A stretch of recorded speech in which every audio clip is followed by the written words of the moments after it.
nombre de feuilles que vous avez devant vous, il y avait pas mal d'infos. Pas mal de choses, et on va commencer par une affaire, encore une, qui ne va pas contribuer à faire reluire l'image des marchands d'art.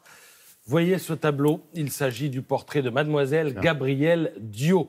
C'est un pastel, il date de 1890 et il est signé Edgar Degas. Ce pastel appartenait à Paul Rosenberg. Les nazis le lui ont subtilisé en 1940 et il serait actuellement en Suisse chez un collectionneur qui l'aurait acheté à une galerie allemande, la galerie Hans, en 1974. Alors bien sûr, les trois petites filles de Paul Rosenberg, Marianne, Elisabeth et Anne Sinclair, réclament la restitution de ce pastel qui porte l'estampille de Paul Rosenberg, qui figure au répertoire des biens spoliés depuis 1947, donc ça commence à faire, mais rien n'y fait. La galerie allemande dit que dans cette affaire, elle était un intermédiaire, j'étais juste un intermédiaire, et l'actuel propriétaire dit: vous savez, moi, j'ai rien à voir avec cette histoire, j'ai acheté le pastel, je l'ai payé, mais je veux bien le revendre, mais au prix où je l'ai acheté, c'est-à-dire 3 millions de francs suisses, même 3,5 millions. Bon, voilà, encore une affaire symptomatique de l'immense difficulté des descendants de collectionneurs juifs spoliés de récupérer leurs biens.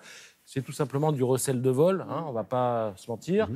L'histoire, en plus, a démarré dès 1988, c'est-à-dire qu'à l'époque, l'une des descendantes de Paul Rosenberg voit un jour dans un catalogue le tableau. Alors, elle appelle la galerie, c'est la galerie Hans, déjà à l'époque, qu'il propose. Et la descendante prévient la galerie, le ton monte assez rapidement, et elle dit: vous n'avez pas le droit de vendre ce tableau. Attention, on vous a à l'œil, et hop, du jour au lendemain, le tableau a disparu. Voilà. Maintenant, la galerie dit qu'il serait en Suisse chez un de ses clients qui pourrait le revendre. Compliqué d'être galliériste allemand. Oui, oui, parce que souvent, on a dans l'inventaire des choses qui ne devraient pas être là, tout simplement. Voilà. Et alors, les trois descendantes de Paul Rosenberg lancent d'ailleurs un appel. Elle dit: si vous voyez ce tableau, en l'occurrence le portrait de Gabrielle Diot, quelque part, parce qu'on pense qu'il est en Suisse, mais on n'est pas sûr, faites-le savoir, dites-le nous, voilà, on essaiera de le récupérer.